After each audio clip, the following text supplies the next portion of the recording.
Time now to welcome our panel of political commentators. This week I'm joined by Susan Smith, who's a Liberal commentator, Tim Powers, a Conservative commentator, and Kiavash Najafi is an NDP commentator. Good as always to see you all. Thanks for being here.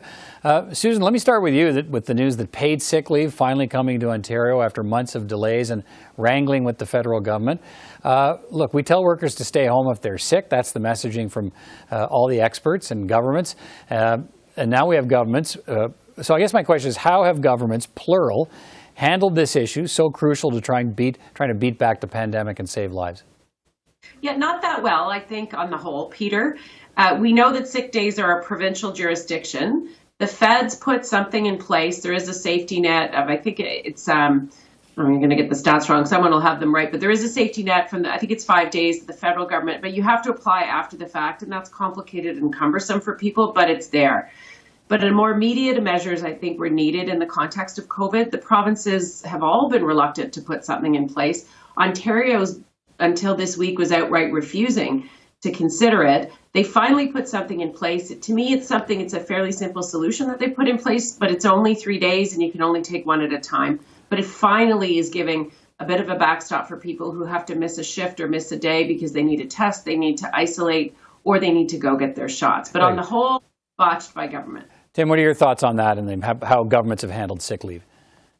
Well, the pandemic, policy making during the pandemic, Peter, has been a work in progress, whether it be in sick leave, employment benefits. This is another case in point with the Ontario sick leave. Other provinces are looking at it.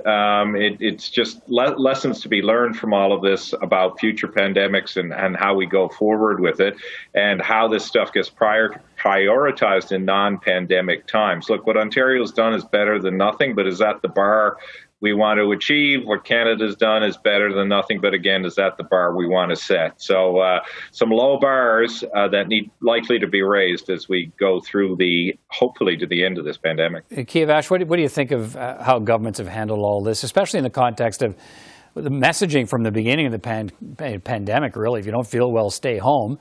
But, clearly looking at the take-up on some of these programs, workers have said, yeah, I wish I could. You're not making it easy, though. Yeah, Doug Ford is vaccinated. He tested negative to a potential exposure, and he's taken 10 days of sick leave already. I don't know how he believes that somebody who might test positive could get away with only 3 days of paid sick leave. This policy is too late. It's too little. It should not be paid by the public. I understand some support for small businesses during the pandemic, but I don't understand why we have to pay for Amazon, one of the richest companies in the world, not paying its minimum wage workers a day off to take care of themselves. All of that to say, I'm glad something is happening. I think this just highlights, as Tim said, a lot of the problems we're experiencing in the pandemic has nothing to do with health. It has to do with a social system that is not supporting workers. Part of the debate here, right? Part of the debate is who foots the bill and whether it should be, as you touched on, Kiavash, whether it's up to small business in many cases, some big businesses too, but small businesses to carry the freight on this, and this notion of permanency, right? Is it there once you put it in, it's hard to take out if you're a small business that can't afford the extra cost. But, Susan, where we are, people are saying, okay, this is a step forward, but, if we don't see the take-up on it, this part fails too. I think we up on it if it hasn't been complicated. People have needed it. You're right. It is a challenge for small business to have this kind of thing in place, but I do think a sunset clause is valuable in the context of a pandemic. We have to, Tim is right, policies on the fly, made on the fly during a pandemic, we don't always get it right, and tweaking it is important. And I do think it's okay for things to be sunsetted. The CERB's going to be sunsetted, other things are going to be sunsetted. So if we can't get it right 100% at the beginning, put a sunset clause in it, that's fine. I do think, though, that the province of Ontario has been tone deaf.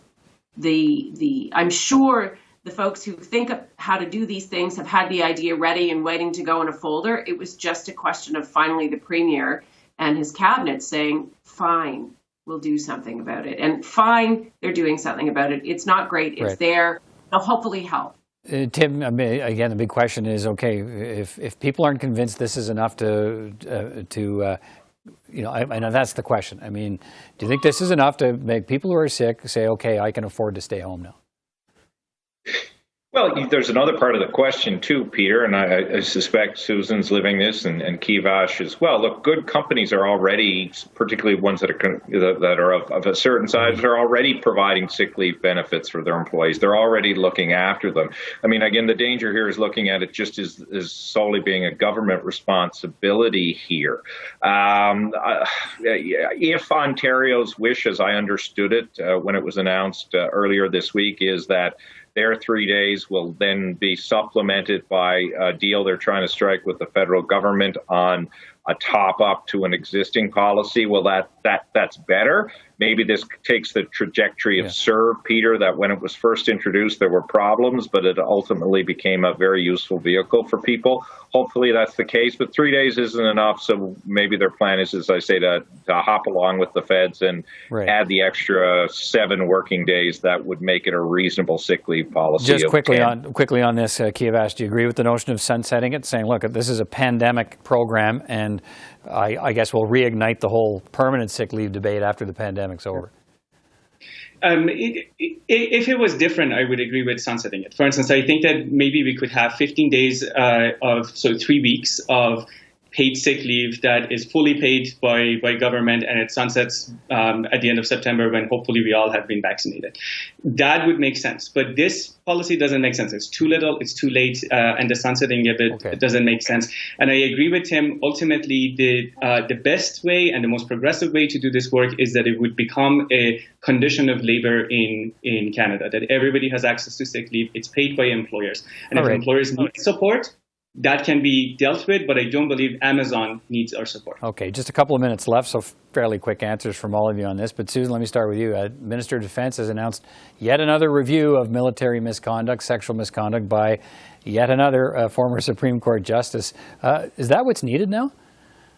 I think this one's different, Peter. It is a review, but it's a review with action attached to it, and it's a mandate to create something outside the system. The last review resulted in op honor, and there was resistance about creating something outside the system.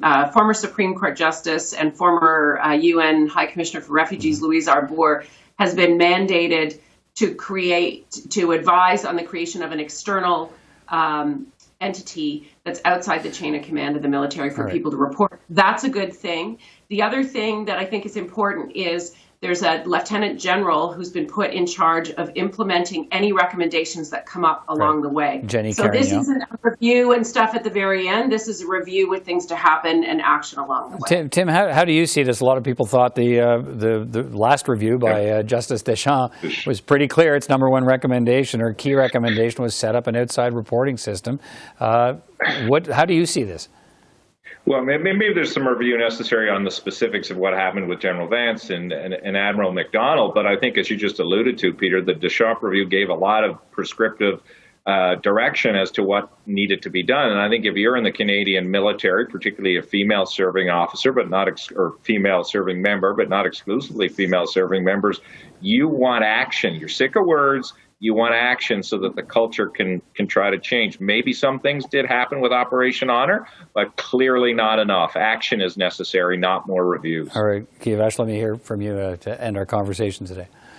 Yeah, I agree with what I've just heard. It's time for action rather than another review. I have a lot of confidence in former Justice Arbour, but I do believe that it's time for action. And I think that this minister has lasted so long in his position because he has gained the confidence of the top brass of military through his inaction. He's gained their support by not doing anything. It's time to actually do something. All right. Thank you all for your time. We'll talk again. Take care, everybody. Thank you. Thank you.